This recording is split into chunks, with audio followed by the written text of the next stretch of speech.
Magandang araw, mga kaalaman na hinog.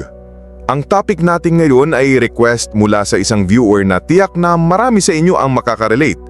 Doc, pakidiscuss naman po yung mga ulam na akala namin ay okay lang kainin pero masama pala sa senior. Para po alam namin kung ano ang iiwasan. Mga senior, pakinggan ninyong mabuti ito. Madalas, ang tunay na kalaban ay hindi yung mga halatang masama tulad ng lechon. Ang mas delikado ay yung mga ulam na araw-araw nating nakikita at kinakain sa pag-aakalang ito ay okay lang. Pero pala'y unti-unting sumisira sa inyong kalusugan.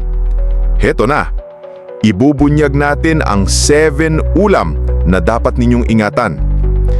Pang-una sa ating listahan, ang kilawin.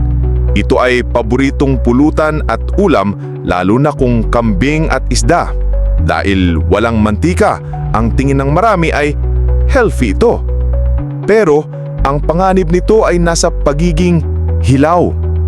Ang pagbabad sa suka ay hindi sapat para patayin ang lahat ng bakterya tulad ng salmonella at vibrio na karaniwan sa lamang dagat at mga parasito na maaaring nasa hilaw na karne.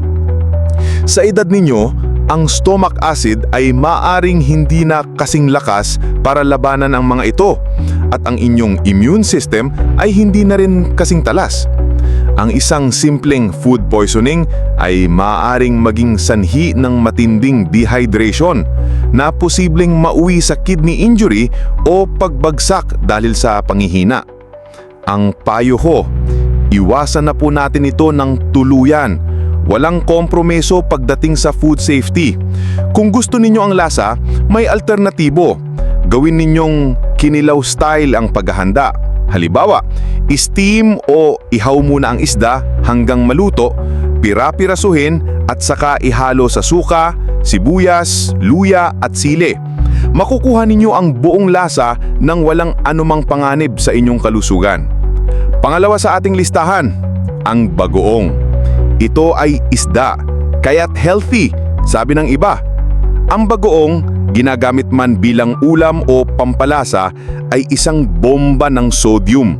Para magkaroon kayo ng idea, ang isang kutsarita lang po ng bagoong ay maaaring maglaman ng 500 hanggang 600 milligrams ng sodium. Ang inirerekomendang limitasyon ng sodium para sa mga senior, lalo na sa may alta presyon, ay dapat nasa 1,500 milligrams lang para sa buong araw. Ibig sabihin, sa isang kutsarita pa lang, nakuha mo na ang halos kalahati ng iyong limit. Pinapahirapan nito ang inyong mga kidneys at puso. Ang payo ko, kung hindi ninyo maiwasan dahil kasama talaga sa luto tulad ng kare-kare, gamitin ito ng napakakonti bilang pampalasa, hindi bilang ulam. May alternatibo bang pampalasa? Mayroon po. Subukang gumamit ng liquid aminos na gawa sa toyo o niyog o di kaya ay mas maraming bawang, sibuyas at luya para sa lasa. Pangatlo, ang karne o red meat, lalo na sa mga may gout or arthritis. Habang kailangan natin ng protein, ang sobrang pagkain ng red meat, baka, baboy, kambing ay may dalawang problema. Una, ang saturated fat na taglay nito ay nag-uutos sa ating atay na gumawa pa ng mas maraming LDL or bad cholesterol. Pangalawa, napakataas nito ng purines. Ang purines ay nagiging uric acid. Isipin nyo yung uric acid na parang mga durog na kristal o bubog na naiipon sa inyong kaso-kasuan. Yan ang dahilan ng matinding kirot at pamamaga ng gout attack.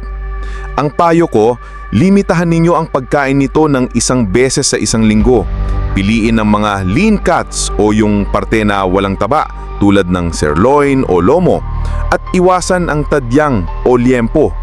Palitan ninyo ang red meat ng manok, walang balat o isda. Ang protein mula sa beans tulad ng munggo, chickpeas or lentils ay napakaganda ring alternatibo. Baka naman po, bilang maliit na tulong nyo na rin po, kahit like lang po dito sa video at saka subscribe, okay na po. Maraming salamat po and God bless. Pang-apat sa ating listahan, ang sardinas. Maganda ang sardinas para sa puso at buto. Pero para sa may gout, ito ay isang trigger dahil mataas din ito sa purines. Ito ay isang dilema. Maganda sa isang kondisyon, masama naman sa iba. Dito pumapasok ang kahalagahan ng pagkilala sa sariling katawan. Kung ang pangunahing problema ninyo ay alta presyon o osteoporosis, maganda ang sardinas. Pero kung numero unong kalaban ninyo ay gout, kailangan ng pag-iingat. Ang payo ko, kung kayo ay may gout, turingin ninyo ang sardinas tulad ng red meat. Kainin ito ng may limitasyon, maximum 1 beses sa isang linggo. At huwag nyo itong kakainin kapag mayroon kayong flare-up o kapag namamagana ang inyong kasukasuan. Ito po ay parang pagbuhos ng gasolina sa apoy. Panglima, ang lamang loob. Atay, bopis, isaw, balon-balunan. Ito ay paboritong pulutan at ulam. Pero ito po ay garantisadong trigger para sa gout at napakataas din sa kolesterol. Isipin nyo yung atay na parang oil filter ng kotse. Diyan naiipon ng mga dumi at lason. Bagamat masustansya ito sa ayon, ang panganib nito ay mas matimbang kaysa sa benepisyo para sa inyong edad. Ang payo ko, ito na po ang prangkahang payo. Sa lahat ng nasa listahan, ito ang pinakaunang dapat ninyong tuluyang alisin. Hindi nyo ito kailangan. Ang iron na makukuha ninyo sa atay ay makukuha nyo rin sa mas maligas na paraan tulad ng pagkain ng malunggay, spinach o beans. Huwag nyong isugal ang inyong kalusugan para sa panandaliang sarap. Pangsyanis, ang lamang dagat, himpon, tahong, alimango, pusit. Itinuturing na mas healthy dahil mababa sa taba. Pero delikado ito sa dalawang kondisyon. Una, tulad ng lamang loob, mataas din ito sa purines na kalaban ng gout. Pangalawa, para sa mga may alerhiya, ito ang isa sa pinakakaraniwang sanhi ng matinding reaksyon. Tandaan ninyo, ang alerhiya ay maaring lumabas kahit sa katandaan na. Ang isang reaksyon ay maaring hindi lang simpleng kati-kati, maaring mamaga ang lalamunan at maging life-threatening.